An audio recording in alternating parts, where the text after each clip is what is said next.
You're listening to Civic Media. You can tune into any of our live shows on any radio station across the state with the Civic Media app. Find us in your phone's app store and listen anytime, anywhere. From Washington to Hollywood and right back to Wisconsin. It's Nightlight with Pete Schwaba and Greg Bach. Connecting the dots on the stories shaping our world with smart takes, sharp humor, and plenty of personality. You know, I really expected more professional behavior from you. It's news and culture without the noise. Yeah, I'm on. Here's Pete Schwaba and Greg Bach. Dude. Welcome, ladies and gentlemen. Welcome to Nightlight. I'm Pete Schwaba. Greg Bach is sitting just across the state from me as we bring you yet another, hopefully, time of the evening where you can kind of wind down that transition between work and home and send you into the evening packing to nothing but bliss and calm, which was what we try to do every night. It's great to be with you. Greg, how are you tonight, my friend? I am doing peachy good well, my friend. Wow, that was an interesting string of words there. I like that. I'm someone who knows how to talk words good. Very well done. How are you, we got Pete? How are two you, more Pete? hours. Yeah, I'm doing well. I've got my driveway was finally plowed tonight by a friend who halved it the other day, and he came back and finished it tonight. So I don't have to feel like I'm in one of those truck commercials at Christmas time, barreling through snow every time I leave. Now some of the streets here are getting plowed. Yeah. Things are getting back to normal. So life in Christmas City, USA is returning to normal slowly but surely. So I'm happy about that. That's always good to hear. The weather is starting to warm up a little bit right now, and the snow is starting to melt already. I'm imagining that when I get back from town, when I get back into town on Sunday, most of the snow will be gone. But that's not saying much. I mean, you guys, you had We didn't get much. No, we basically. did. Yeah, we got a dusting. We got like 3 inches and nothing. So, but still, it's just interesting that when I leave here, it'll be wintry, and when I come back, it'll probably be springy. Springy.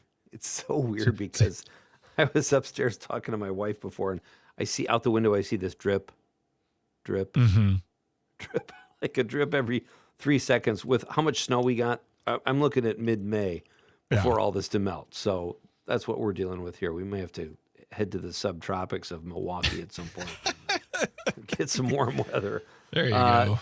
Dom Lee producing the show, working the board. How you doing? I'm doing pretty good. I had tacos yesterday. Like, it was Taco Tuesday. Good job. You did it. I did it. You did it. It was Came good. off without a hitch? Came off Is without today a hitch. Wasabi Wednesday or Worcestershire Wednesday? Wasabi Wednesday. Wasabi Wednesday. Oh, that sounds- Did your roommate appreciate the tacos? That's the He did, and he did do the dishes, and he said, "All right, I will start. I'll cook more meals for you, Dom." And I was like, "Oh, I appreciate that." So it all worked out pretty well. So Wow. Got that Midwestern sense of relief that comes with no confrontation. Yeah, right. Whew, all right. Well, that's fantastic. I'm glad everybody's in a good mood. We're all in a great mood. I Yeah. like that too. It seems like, this is we're off to a good start here. 12 seconds into the show, but it's a long way to go. Yeah. So we have a great show tonight, folks. we have 2 outstanding guests. A great question. Our guest We have at 5:30. we have 3 guests, don't we? We have 3 guests, correct. We have Yeah. 2 guest slots that will be occupied by 3 guests. Yes. And all very fascinating.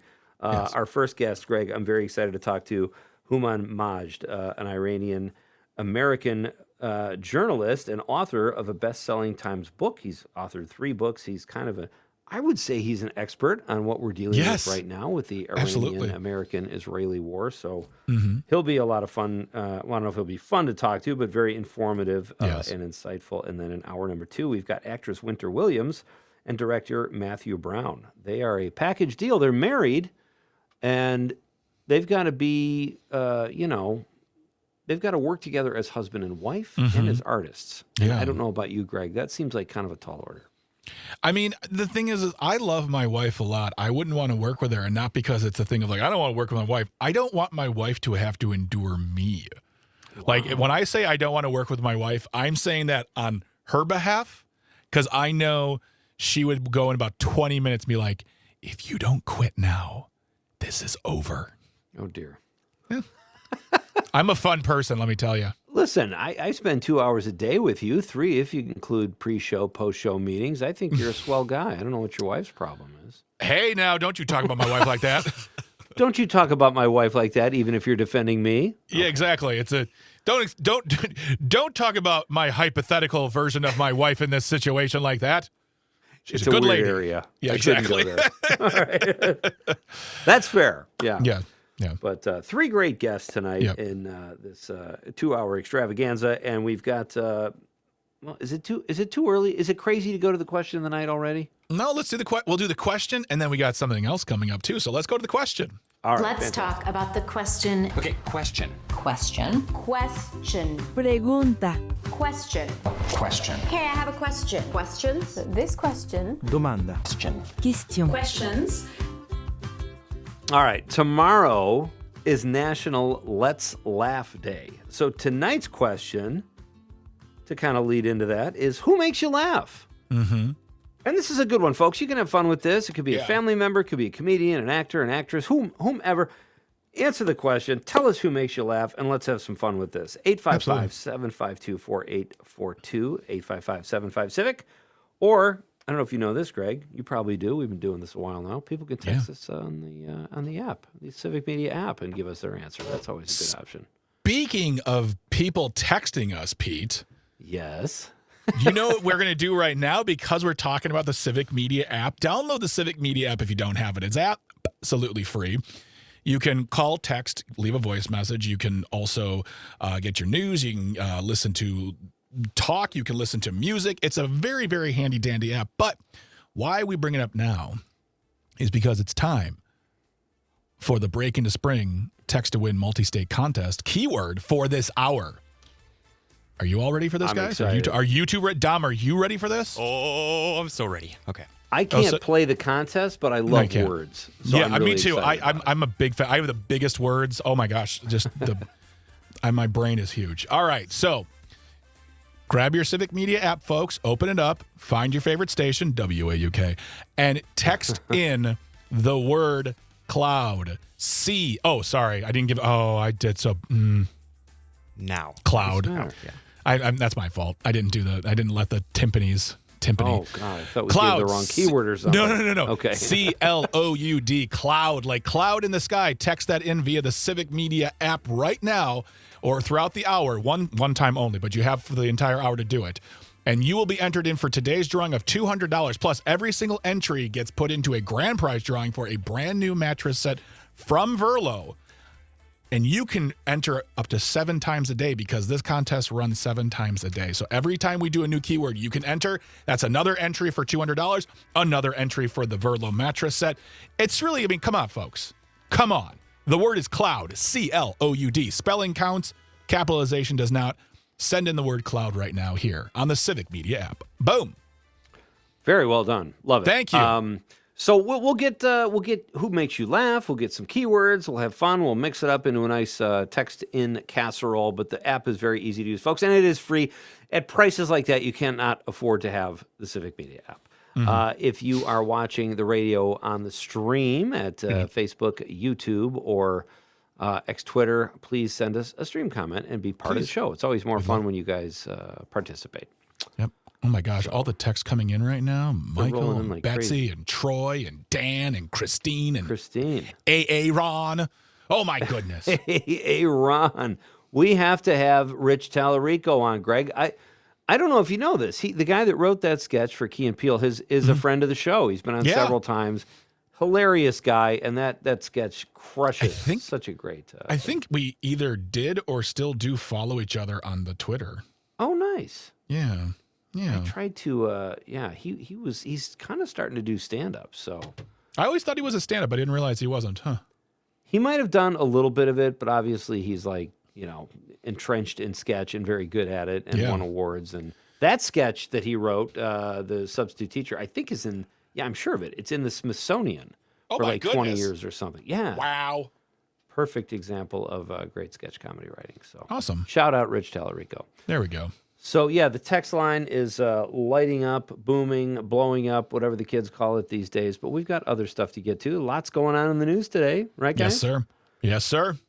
The Time to first use those. big There it is. story. Big story. Huge story. Gigantic story. Gigantic. Yeah, looks like someone's went in front of the Senate Homeland Security Committee today to try to become the Secretary of Homeland Security there, Pete.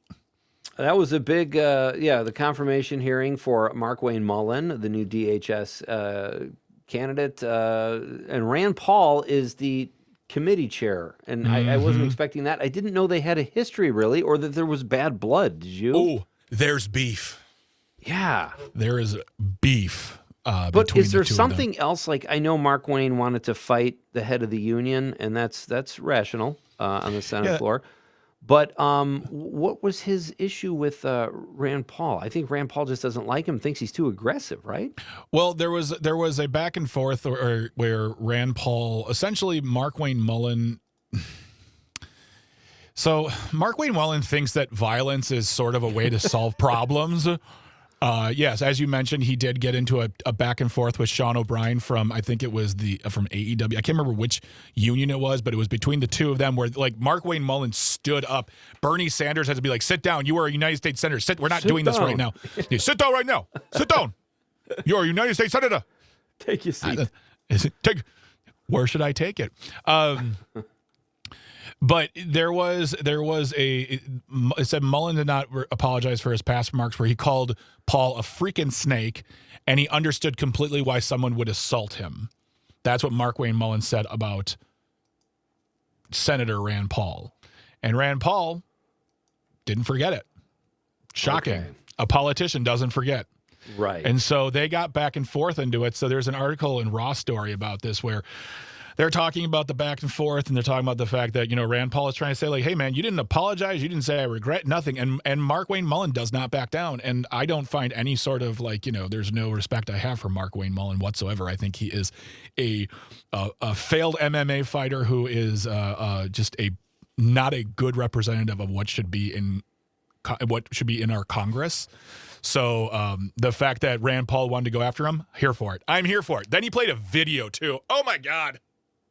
He also suggested dueling. He said, years ago, you could still have a duel. And then Rand Paul jumped in and said, there was a duel that was illegal, though. There were people holding one of the people at gunpoint during the duel. This is like 130 years ago or something like that. Well, he talked about the fact that back in the day, they used to fight each other in the well of the Congress and the Senate. Like, that used to happen. Yes, because it was the 19th century. Right. Yeah, it was strange. And then he told some story about how Donald Trump called to check on his son, and he teared up because his son was in a bad accident, which, I'm not going to judge him for that at all. But when Ron Johnson was asked by a Scripps News reporter called Nathaniel Reed, I think he said, are you surprised at the exchange or what Rand Paul had to say to Markwayne Mullin? And Ron Johnson just said, not overly. That was his only comment. So this will be interesting. I think the Republicans typically are still in his corner. It looks like he'd probably get confirmed, but it might be a little bit of a slog. It might be hard, but also remember, Markwayne Mullin has absolutely no qualifications whatsoever to be running this department. Whatsoever. None whatsoever. He's even a worse candidate than Kristi Noem. And Kristi Noem was terrible. What's your point, Greg? My point is we're going to be coming right back with more Nightlight with Pete Schwab and Greg Bach here on the Civic Media Network. Remember, text in the word cloud, CLOUD, via the Civic Media app to take part in our Break into Spring Text to Win multi-state contest. The word is cloud. Text it on in. Enter. Stick around. Stay tuned. You're listening to the Civic Media Network. You're listening to Civic Media. Stay up to date on the latest news and information for your local community and Wisconsin by signing up for our free email newsletter. Visit civicmedia.us/email to get started. Welcome back. This is Nightlight with Pete Schwab and Greg Bach. Dom Lee working the board, producing the show. We are in the middle of our three big news stories of the day. What do you say, Greg? Should we keep this thing going? Let's keep it going, Pete. Why not? The second big story.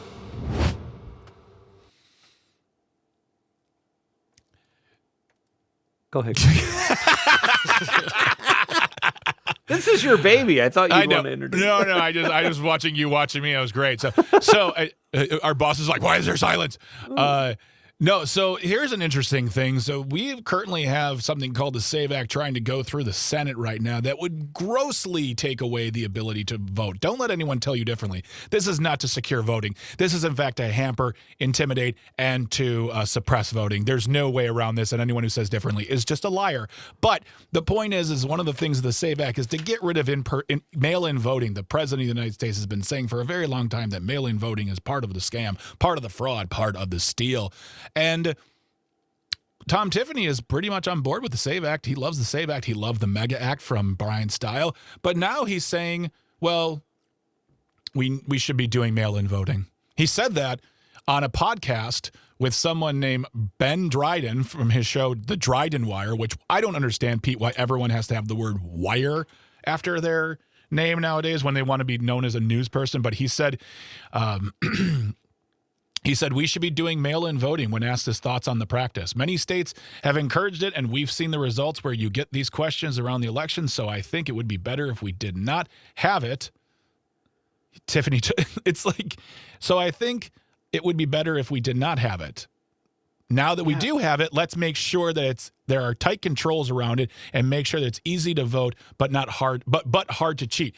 Yes, again, stop with this narrative, because one, it's the thing of in 2024, you had the President of the United States saying that mail-in voting is the worst and early voting is the worst, and the only thing we should be doing is paper ballots with pencils and everything else is the steal and blah, blah, blah, blah. Meanwhile, the Wisconsin GOP, headed by Brian Schimming, was saying, bank your votes, mail-in votes, vote early, vote absentee, do what you can. And it showed to have results. It worked for them, too.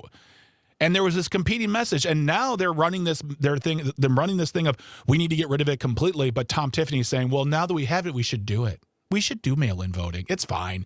It's so ridiculous, Pete. Right, and I don't know about the wire, but I saw this on the ticker the other day that nothing for ticker, wire ticker. I thought that was like even going back further. All right, you're great. Code. You're great, Grandpa. Go on. But there are people that only want in-person day of voting. Yes. And it's hard to make an argument to say, well, no, this is better. I mean, there's no evidence of any real voter fraud, at least not by the people they're accusing. Mm-hmm. And that makes no sense to me. But did Tiffany give a reason why he's kind of waffling? No, he just said that we have it, so we should have it. His words were, now that we do have it, so let's make sure that there are tight controls around it, and we make sure that it's easy to vote but hard to cheat. Yes, that's already the fact. Yeah. Tom Tiffany, guy who wants to be governor of this state. That's the system we have. Brilliant. Walk into any clerk's office in this state, and say to their face, I want to make it hard to cheat on mail-in voting. And they're going to laugh in your face or say, get out of my office and never come back here again because you have no idea how this process moves. Seriously, every time one of these idiots talk, I want to say that to a clerk's face, and they will laugh at you. Just laugh so hard at you. And I have to say, I live in a pretty conservative area, I would say, for the most part. And I feel very comfortable. Like you just said, when I go in to vote early, typically at City Hall, I'll do it. And I feel very confident that everyone takes the integrity of an election seriously, regardless of which side of the aisle you're on. So this is nonsense. Yeah. Saying this and trying to get this and try to keep people from the polls is horrible. And again, I'm going to say this, and I'm going to make it very clear. Anyone who says the SAVE Act or the MEGA Act, for that matter, are ways to ensure voting are liars. They are liars. They have lied to you because they always want to push towards the notion of, well, 80% of the people say they agree with this. No, they agree with making elections safer. Everyone wants elections to be safer and accurate, but what they don't agree with is when you tell them what this is all about. Like for the fact that if you are a woman, this is going to affect you so deeply if you're married, that's going to make it very difficult. Not impossible, but very difficult because if the SAVE Act said, hey, everybody, you must have proof of residency, proof of citizenship, we are going to provide you with all those details for free and easy. Here's a website. You can download the information. That's one thing. That's not what it does. It just says, sorry, folks, if you don't live, if you're married, you got to get paperwork. Don't know where it is? Not our problem. Can't vote then. Sorry. Very well said. I got nothing to add to that. That was sorry. This topic really gets under my skin because they are utilizing the goodwill of people to further this horrible, horrible bill. Mark from Prairie du Sac. So why did Tiff vote for the SAVE Act? Tiff the Trill should go back under his bridge. I mean, he voted for the SAVE Act, but yet he still says that we should have mail-in voting. Make that make sense. Let's get to our third story. Don't ever apologize, my friend. Let's get to our third story, Dom. The third big story. All right, quickly. This does not have the relevance of our previous two stories, but Daniel Baldwin. Daniel or Stephen Baldwin. Yes. They all have their quirks, Greg. Yes. But Stephen said, congratulations to Michael B. Jordan on his Best Actor win for the movie Sinners, questioning why the actor celebrated at In-N-Out Burger. I got no problem with that. And suggested that aliens may soon arrive in America. The only issue is Sinners was not about aliens. It was about vampires. What is going on with the Baldwin family? I think Billy Baldwin's the only one who's normal. Yeah, he is kind of normal, actually. Yeah. And what's funny is that In-N-Out is a tradition. Winners go to In-N-Out all the time. In-N-Out had a truck at the awards ceremony. This is not, everyone's like, why are they doing it? It's tradition. This is not new. Paul Giamatti went. All right, we are coming right back after news, sports, and weather with Hooman Majd, an outstanding Iranian-American journalist and author. We will see you on the other side of the break. Don't go anywhere. This is Nightlight with Pete Schwaba and Greg Bach on the Civic Media Network.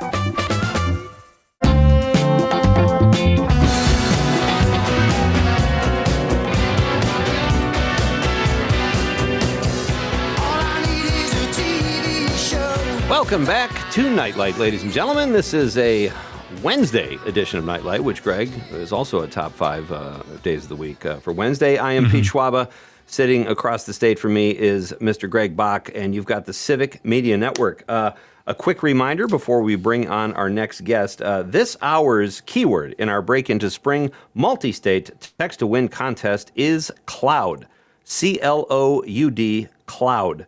Text that in on the app and only the app, and you are eligible to win our daily prize of $200, and you'll be automatically enrolled in our grand prize drawing for a Verlo queen size mattress, right, Greg?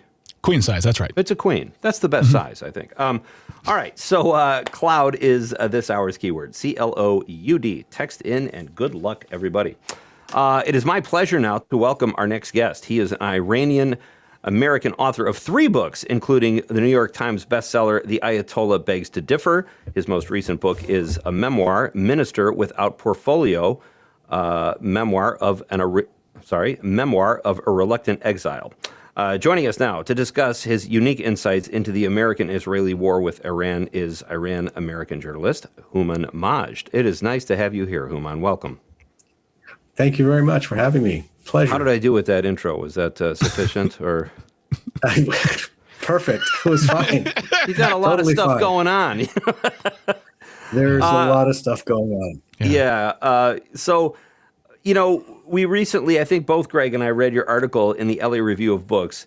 It was so insightful, and it helped me form a better opinion about this conflict because there are so many factors at play as to who is behind it or what the reason behind it is. We still don't really 100% know, but for someone like you to truly have 2 horses in this race, what are your thoughts right now as to what's happened to your native country that's being perpetuated by your country you've lived in for 50 years and love? I mean, this has to be a really unique position you're in. Yeah, it is. It's unique. I mean, and it's unique to, I assume, to many other Iranian Americans. The estimates are as many as 1 million to even as high as 2 million Iranian Americans live in North America. That's U.S. and Canada. And there are some big pockets. Los Angeles has a huge Iranian community, exile community. New York, Washington, D.C., San Diego, Toronto in Canada, and Vancouver in Canada. I have to imagine, well, not the Canadians, but at least the Iranian Americans, many of whom have been here for many years, have become American citizens, have children raised here, born and raised here. In some cases, have married Americans, and are very American in many ways. Like, it's the melting pot of the United States. You're here for a few years, and suddenly you're just, in the culture, and you're American, and you love the country for the reasons we all love the country, even when we hate its politics. We still love the notion of the United States. So to have that country that we love and the people of the country that we love, including our families, if we're have American families. And if our kids are born and raised here and don't have any real emotional connection to Iran, well, they are 100% American more than anything else. To have that country then attack the country of birth, your homeland, the people that you recognize as being like you in terms of culture, language, the way of thinking, is painful. I mean, that's the only thing I can say. It's painful, especially under the current circumstances. I mean, I think back to, Americans throughout history. Americans fought against the British, and they were British who fought the British. They were English who fought the British. You think back to World War I or World War II, where German Americans in World War I were fighting Germans. And in World War II, Italian Americans were, fighting Italians. Japanese Americans, very few, but Japanese, most of them were interned. Very few, the ones that the military needed, fought Japanese. But in each of those instances, the other country appeared to be a real menace, either to the world, to America. And I think hyphenated Americans, if you will, had less of an issue fighting Hitler or Mussolini, or even Hirohito, who had attacked Pearl Harbor, than Iranians today have more of a problem, at least some of us do, with the way that we are in this war with Iran, because it didn't appear, and of course many of my American friends agree, and journalists and politicians even, and congressmen and senators agree, it did not appear that Iran was a threat to the United States. It did not appear that Iran was going to attack the United States. It did not appear that in any way Iran presented a danger even to Israel, which is a close ally, or to other allies in the region. They were in the middle of negotiating. Now, you can hate the regime in Iran, but they were in the middle of negotiating a nuclear deal with the United States. And it was a sudden attack in the middle of those negotiations, like in June of 2025. And unfortunately, and for most Iranians who may have been somewhat pleased that, let's say, the supreme leader and some of the top military officials were eliminated because they are hated by so many people, especially after the protests of January this year in Iran, where so many people were killed in those protests, in the crackdown on those protests. So many innocent people have been killed. It was really heartbreaking for an Iranian American, and I'm sure for many Americans who were watching the images and videos coming out of that schoolyard in southwest Iran with 175 children being killed, we now know, by a Tomahawk missile fired from a U.S. naval ship. It's heartbreaking. It's heartbreaking, and you think to yourself, why? Why are we doing this? And so really, I mean, it's all I can say is, in a long answer to your question, is it's just very painful for Iranian Americans. And I know, in Wisconsin, there are Iranian Americans at the University of Wisconsin and in the different campuses. There are Iranian American students, Iranian American professors. There's, everywhere in America, there are Iranians and Iranian Americans. Green Bay Packers had an Iranian American player, David Bakhtiari. So you'll find them everywhere. And they will, and those families, I mean, Bakhtiari, I think, is half Iranian. Father was Iranian, or is Iranian. And, but those families all have family, distant or close relatives inside Iran, who never left or couldn't leave. And we sit here worried every morning about whether they're going to be safe or not, and trying to send messages to them, because the internet is sort of, at a crawl, if at all. And phone lines with the outside world have been cut off. And Iran claims it's doing this for security reasons, to avoid, spies being able to communicate, et cetera, at times of war. But it makes life for us, ordinary Iranian Americans, or Iranians anywhere in the world who have family back home, very, very difficult to communicate.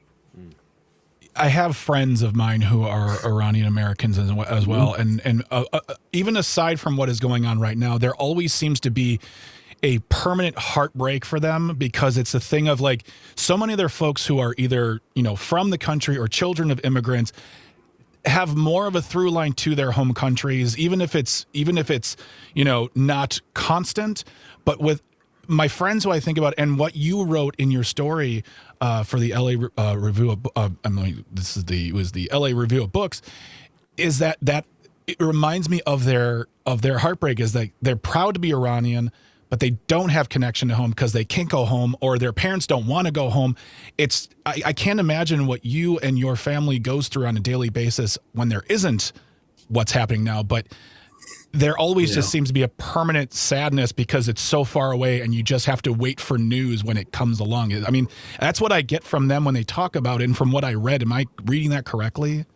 No, I think you are. It's a very difficult situation for many Iranians. I mean, for years, it's been an up and down kind of thing going on with Iran and the United States. There are times when Iran and the United States are talking, like during the Obama administration, and things are better, and Iranian Americans feel relatively comfortable in traveling there and visiting and seeing family.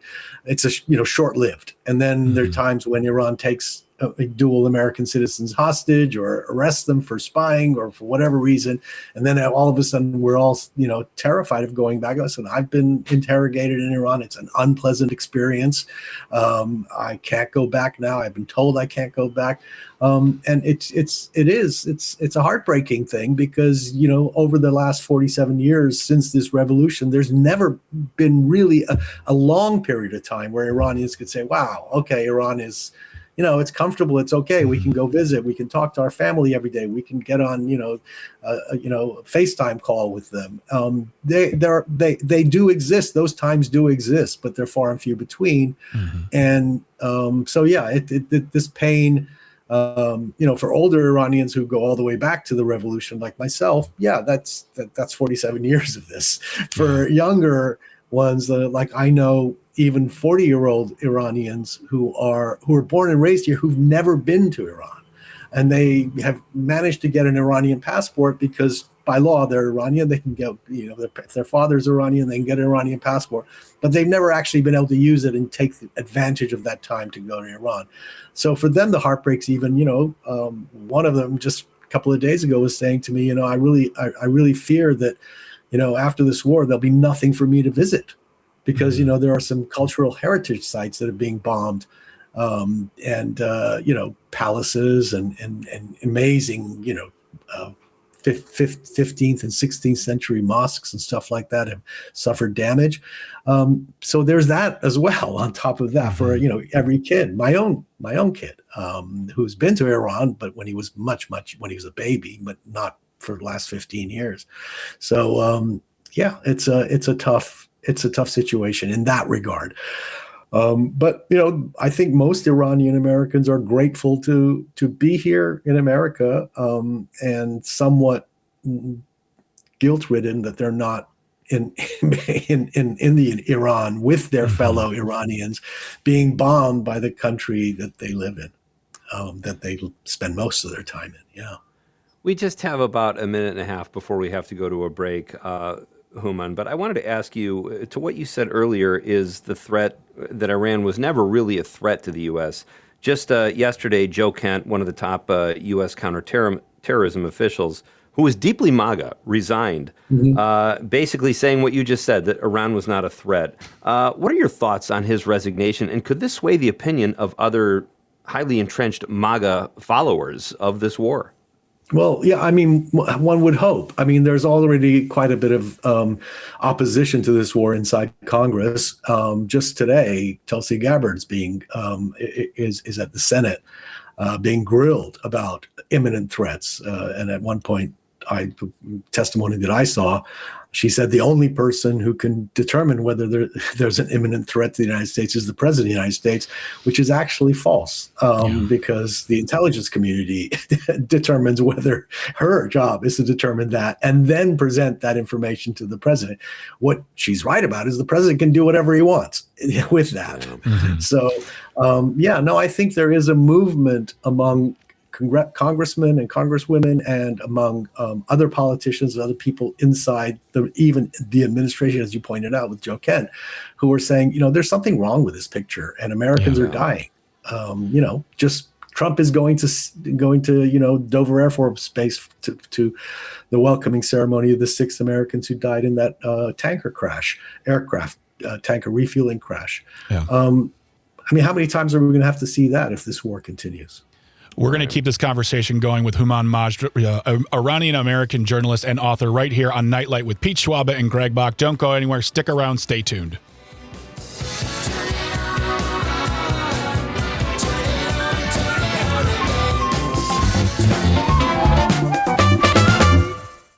You're listening to Civic Media.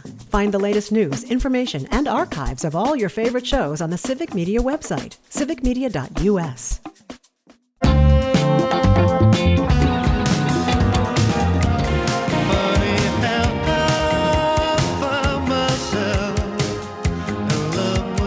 Welcome back to Nightlight with Pete Schwaba and Greg Bach. You've got the Civic Media Network.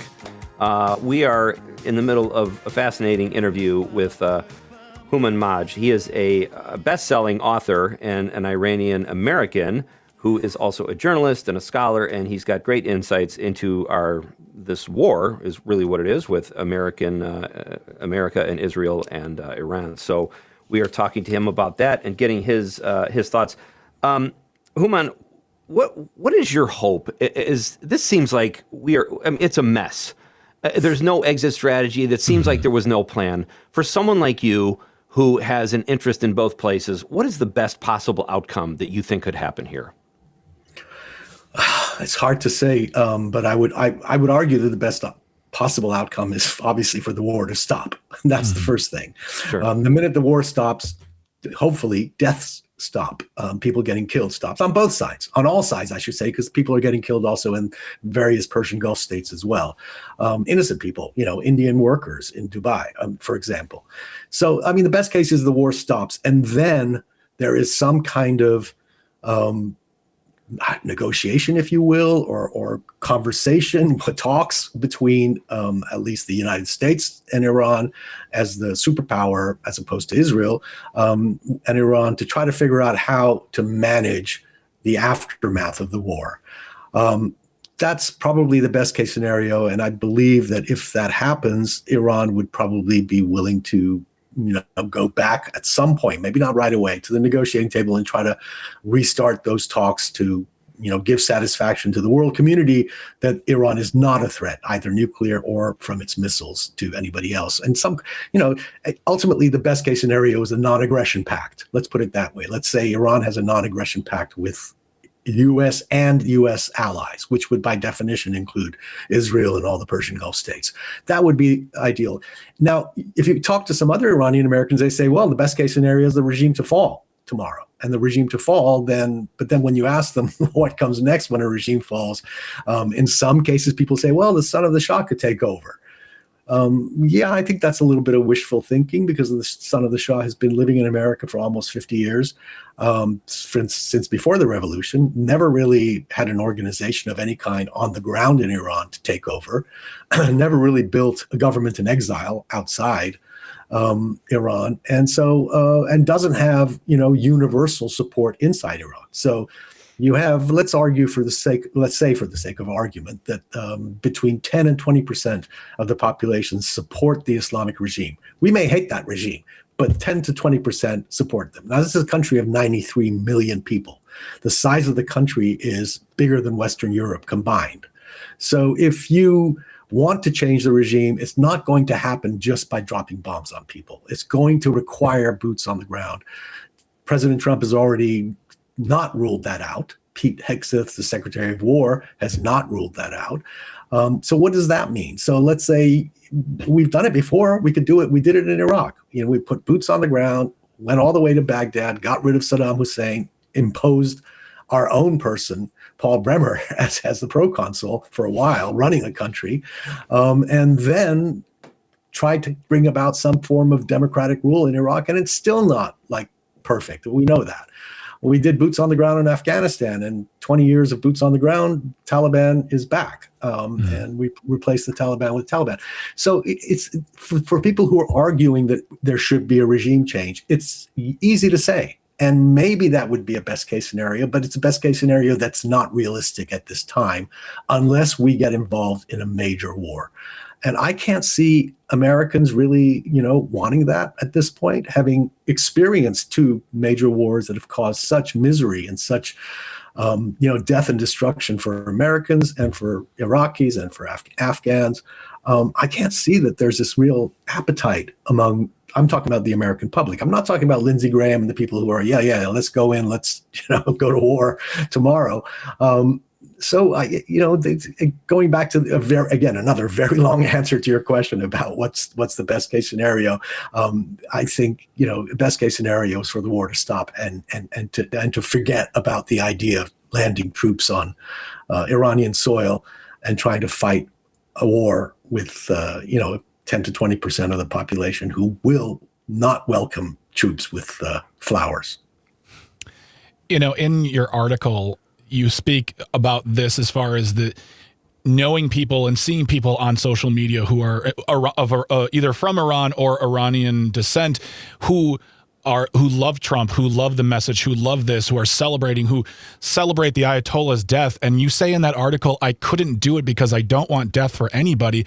How do you have conversations with individuals who are being, in my opinion, sold a huge bill of goods on this? And with, as you just said, there's no real plan. What are the conversations you're having with Iranians who are like, well, let's just see what happens, Hooman. Let's give it a chance. And we've been giving it a chance for years and that doesn't work out. And what are those conversations? Listen, I understand that the sentiment that people have. There's many reasons why an Iranian American or an Iranian who lives here, even if he or she is not a citizen, who has managed to leave Iran, many reasons why they may feel that way, and you can't always fault them. They've either been in jail, they've been beaten up by thugs, security forces. They've lost a parent. They've been humiliated by the morality police if they're a woman. There's so many reasons why you start having that hatred in your heart. And that's not my experience. So I can't, do I have hatred for the guys who interrogated me, and I wrote about it in my memoir? Not hatred, but I didn't like it. I didn't enjoy it. I didn't go to jail like some of these people did. I didn't experience that. So it's understandable. And I just, in any conversation where people say, well, yeah, sure. Well, why not regime change? Why not go to war? Why not, it's okay to kill X number, it's worth the price if X number of even our own people die in order to bring about that change. And in every war, there's collateral damage. That's the arguments people make. And I say, yes, but you have to be more realistic about what is accomplished, what can be accomplished. Thank you, Hooman, for being here. We really appreciate it. Hooman Majd is an Iranian-American journalist and author. Thank you for being here and giving us this perspective. We really appreciate everything. Thanks, Hooman. My pleasure. Thank you. Thanks for having me. Don't go anywhere. When we come back, we're going to be talking more here on Nightlight with Pete Schwaba and Greg Bach. Text in the word cloud via the Civic Media app to win that $200. Don't go anywhere.